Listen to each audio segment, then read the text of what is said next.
Good afternoon everybody, my name is Crystal and welcome to my YouTube channel. If you like my videos, please smash that like button, please do subscribe.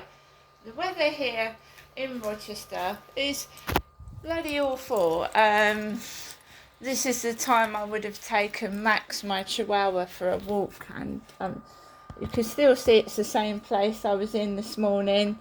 I took Max out briefly this morning. Very briefly. You can see the rain coming down onto the balcony. It's pointless taking a small dog out, right, isn't it? It's coming down really, really badly.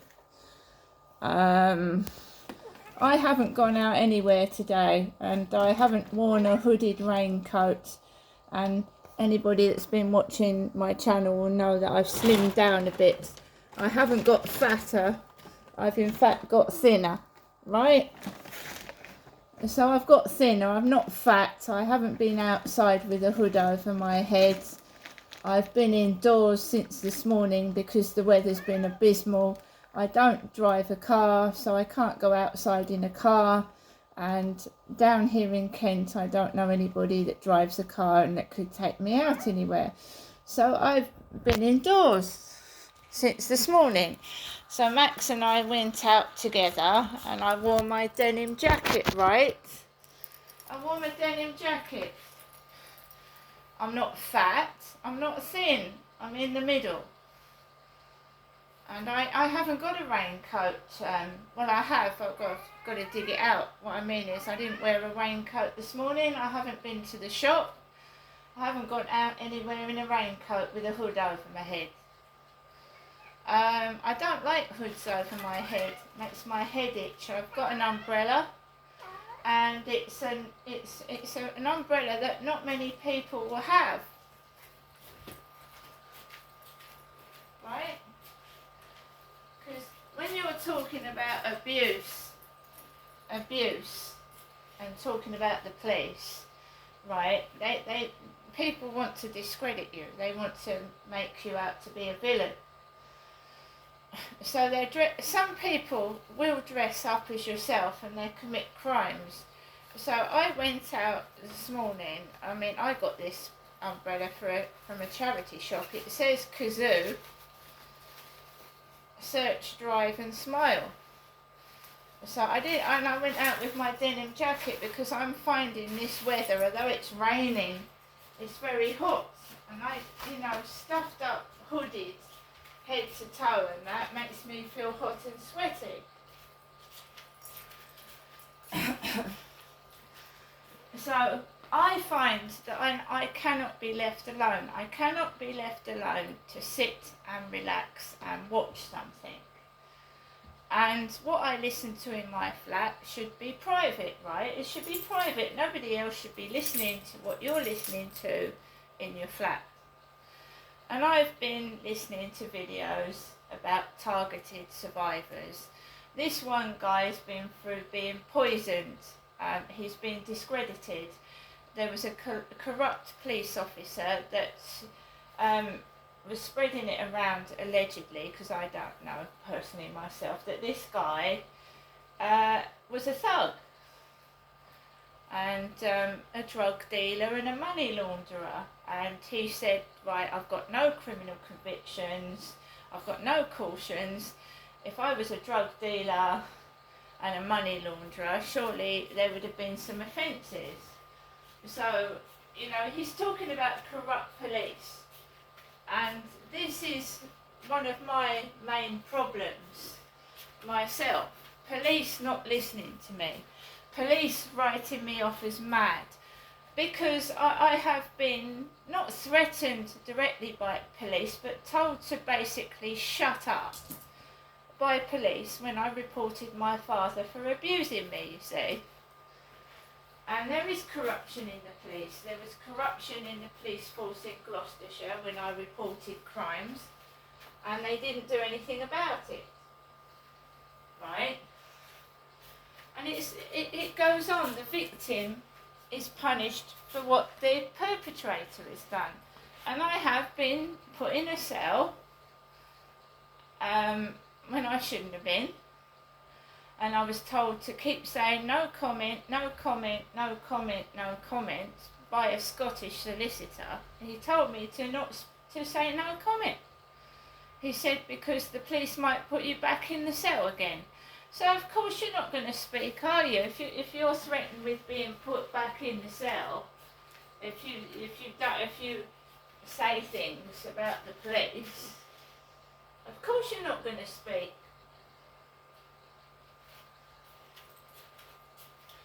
So he's also gone on to talk about where the abuse has got so bad for some victims that they have committed suicide.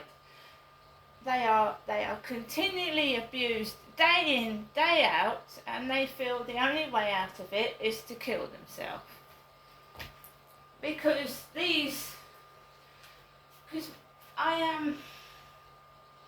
know exactly what I'm suffering with, and even my mother doesn't understand. My mum does not understand. I try and tell my mum, it's not in my head.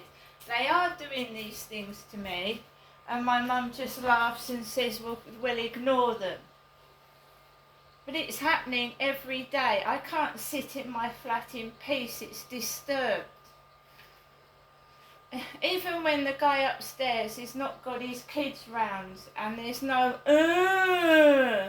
or barking like dogs, I am still disturbed even when he's not here. Still disturbed. So all I did, guys, was go, my cat needed some fresh air. My cat needed fresh air. I'm not going onto the balcony. I mean, what they're frightened of if I film a video on my balcony, I don't know what they're frightened of.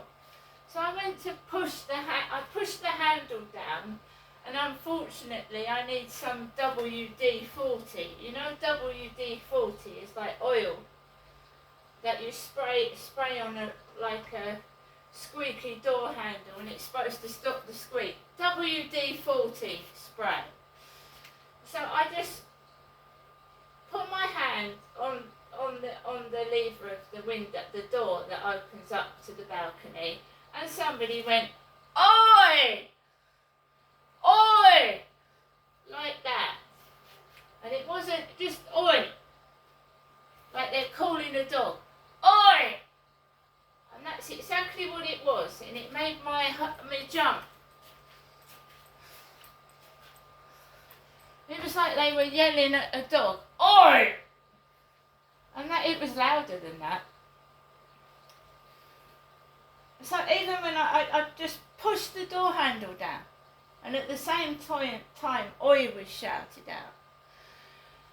So I thought, right, I'm going to go downstairs and I'm going to check my post, because I saw Hazel. Her name is Hazel. She's a female postwoman.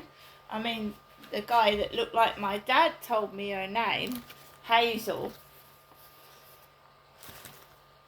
And I thought, I'm not going to have any post, you know. But my mum has put a letter in the post to me Thursday. She sent this Thursday. I spoke to my mum yesterday, and she put this letter in the mail Thursday. And there's a flower on the back. A flower.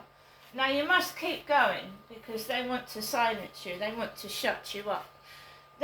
One of them, or more than one of them, goes down my YouTube video as soon as I've put it on there. They do.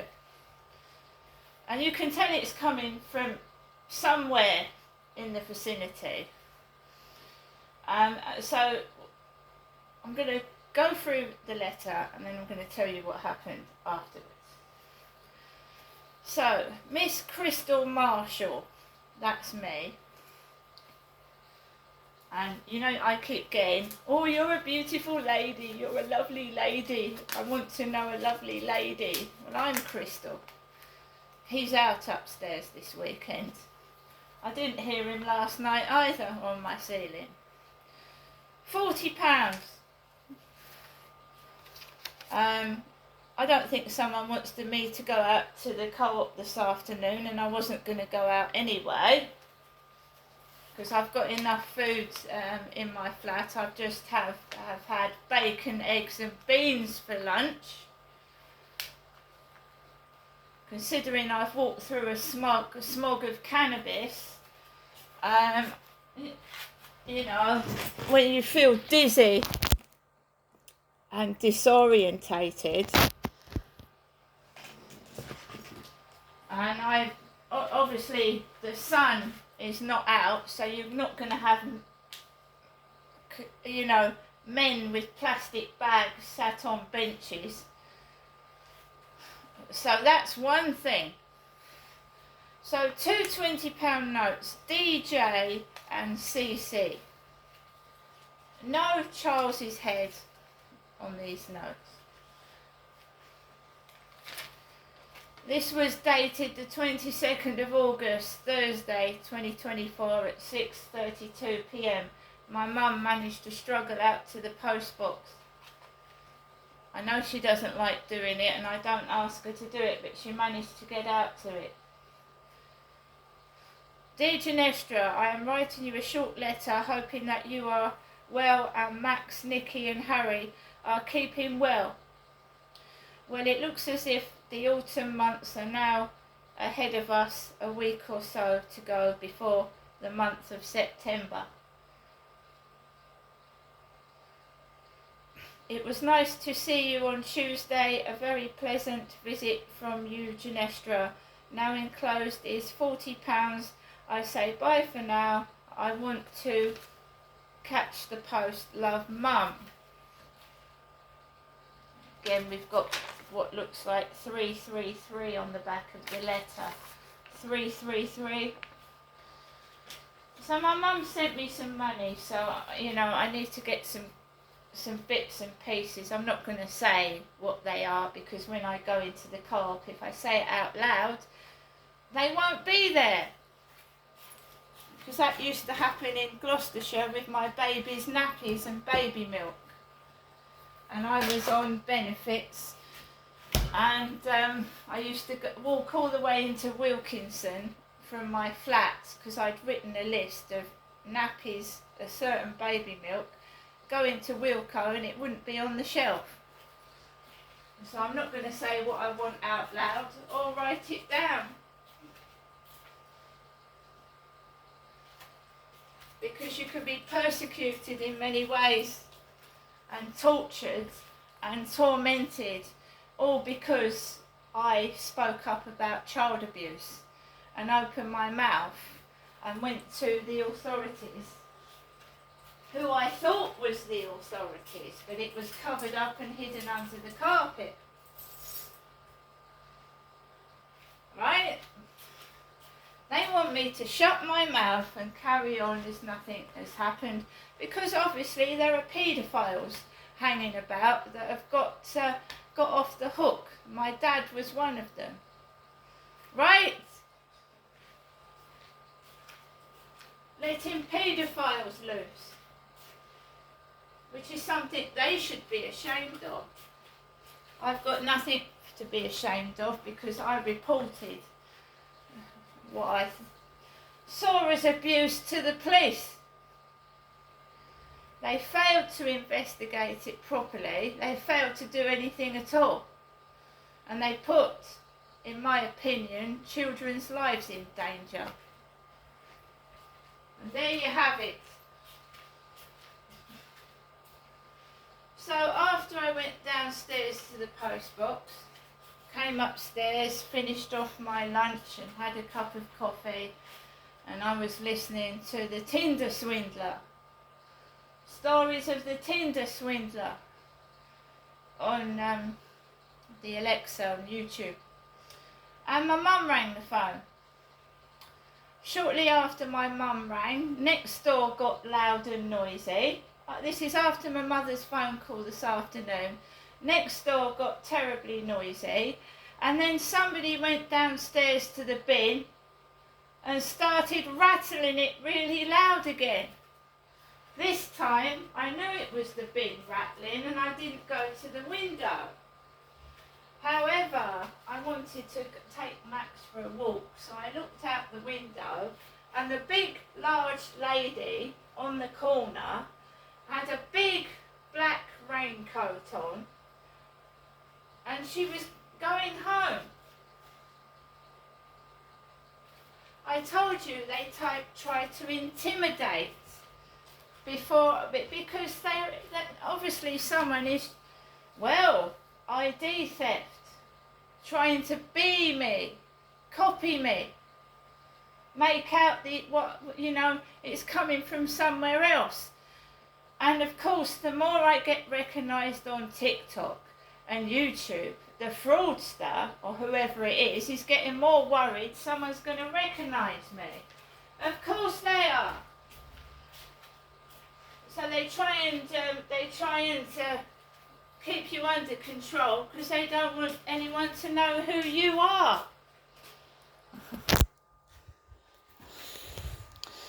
So yeah, I was listening to a targeted survivor talking about a very, very, very severe form of this stalking and harassment and bullying, which is obviously done for a reason. It's usually, in some cases like mine, done to shut somebody up because there's some suspicious, it is suspicious, isn't it?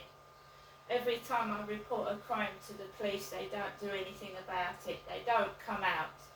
They're hoping that, they're actually hoping that whoever's doing this to me lets their dog bite me and attack me. And they left my dad, when I used to report my dad for, abusing me, they left him to keep doing it. They did nothing about it, which is absolutely disgraceful. And we're talking about the Kent police, this is Medway. And we're talking about the Gloucestershire police, which is Gloucestershire, and Gloucestershire is Royal Gloucestershire, Gloucestershire Royal Hospital. So the police in Gloucestershire left kids in danger, and I'm going to say that quite openly. They are corrupt. The police are corrupt. And if it's a bogus or corrupt police that's hiding child abuse, well, then I can understand why they're trying to discredit me, make out I'm mad and insane and a criminal. And they need to give me the email that they wrote about me to gun wolf the housing, because I tried to get it off the housing and the housing wouldn't give it to me. Because if Kent police have got inaccurate things written about me on their records, then that's slander. And why won't anyone let me read that email that was supposedly written to the Kent police, to the Medway Council about myself? And it's so easy to call somebody mad, right? A perpetrator's going to call you mad. Someone that's attacked you or sexually assaulted you is going to call you nuts. Are the police sick? Are they stupid? If you've reported someone for something, they're not gonna shine your light, are they? They're not gonna rave good reviews about you if you've reported them to the police. Come on. So why would the police believe a perpetrator and what they've said?